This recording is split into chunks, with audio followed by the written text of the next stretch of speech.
Today we're taking a look at Grand Operations gameplay from Battlefield 5, and this video is sponsored by EA. So what is Grand Operations then? Well, it's a 64-player game mode that sees both teams fight through several days to achieve a final goal. This map is called Narvik, and as an attacker you'll be power dropping into the level at night time on day 1 as part of an airborne division.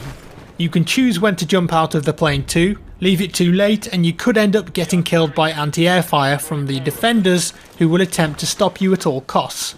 Now when you're on the ground as an attacker, your first objective is to destroy a possible total of 4 artillery cannons. To do this you'll have to collect explosives that are dotted around the map and arm them on the cannons. Sounds easy, right? Well, I don't think so. You'll be up against defenders who can build fortifications such as sandbags and machine gun nests to stop you in your tracks. And remember, if you plant one of the explosives it can be defused by the defenders too. So once it's armed, stick around or your detonation celebration may be short-lived. Don't forget though, you're in a squad and team play is incredibly important in Battlefield 5. And no matter what class you are, you can revive any teammate in your squad if they go down. You can even ask for help if you need it. A squad revive won't put you back on full health though like a medic revive will. Medic revives are much faster too. Let's take a look. And don't forget you can drop health and ammo for your teammates too. And if you're running low you can always pick some up at a supply station. Now the more cannons you destroy on day 1 will have an impact on day 2. So get to work. And you can use planes and tanks, of course you can, and other vehicles to help aid your advance. Attack vehicles in this game though have limited ammo now too, and you'll need to resupply if you run out. And don't forget about squad call-ins too, like the Churchill Crocodile tank with its flamethrower turret, or of course the devastating blast of a V1 rocket.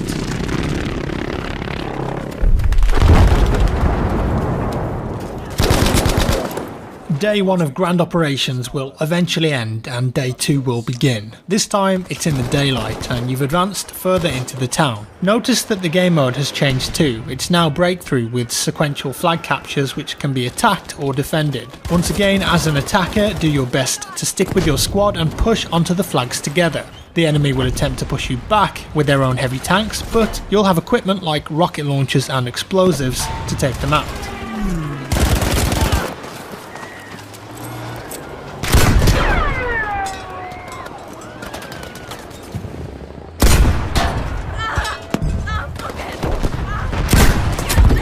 Sniping in BF5 can be very effective, however locating targets is more difficult now that 3D spotting has been heavily toned down and is very rare to see. There you are.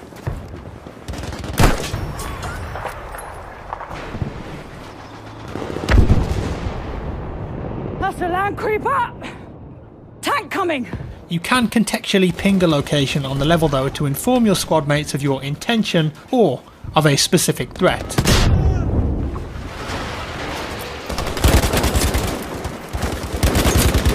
And what about those new movement mechanics that we heard about? Let's take a quick look. You can now dive in multiple directions, even onto your back, stay there and shoot from that position too. Very cool. How about throwing back grenades? Yep, it's possible now. And also shooting them in the air. Pull.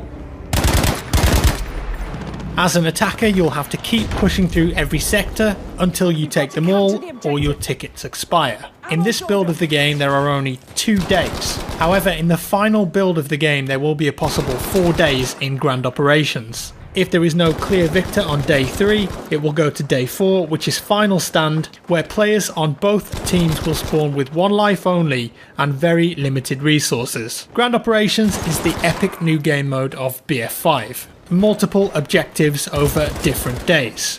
I can definitely see this one being a fan favourite. And that's all for today guys, I hope you enjoyed this video. If you did, leave me a like. If you didn't, a dislike. Let me know your thoughts down in the comments below. Obviously this is the first time we're seeing BF5 gameplay footage, so I hope you guys have enjoyed this early content.